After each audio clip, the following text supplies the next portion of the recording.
Mga bro, habang mainit pa ang balita sa posibleng pagdating ng mga Abukuma-class destroyer escorts mula Japan, heto pa ang dagdag pampainit, the Philippine Navy is eyeing more Beechcraft DC-90 King Air aircraft.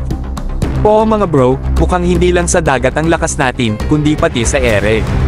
And it makes total sense, kasi kung gusto mong makita ang kalaban bago ka makita, kailangan mo ng mata sa himpapawid. Currently, meron na tayong 5 C-90 na ginagamit ng PN sa utility missions, maritime patrol, at iba pa.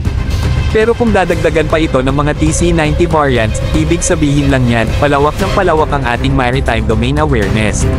Para sa mga di pamilyar, ang TC-90 ay mas enhanced version ng C-90, longer range, better endurance, and capable of advanced surveillance tasks. Perfect yan sa pag-monitor ng West Philippine Sea, mga bro. At kung galing ulit sa Japan ang mga aircraft na ito, parang combo meal na ang partnership natin, barko sa dagat, eroplano sa himpapawid, at respeto mula sa buong mundo. Isipin mo, magkakaroon tayo ng integrated sea air patrol capability na tipong kahit may bagyo, may mata pa rin ang Navy natin sa dagat. Ang pinaka-crucial dito mga bro ay sustainability, hindi lang ito about acquiring hardware, kundi about expanding capability na kayang tumagal. Hindi kailangan ng multi-billion dollar jets agad, kasi minsan, the right platform with the right mission is more effective than expensive overkill. Kaya itong TC-90. Sulit to.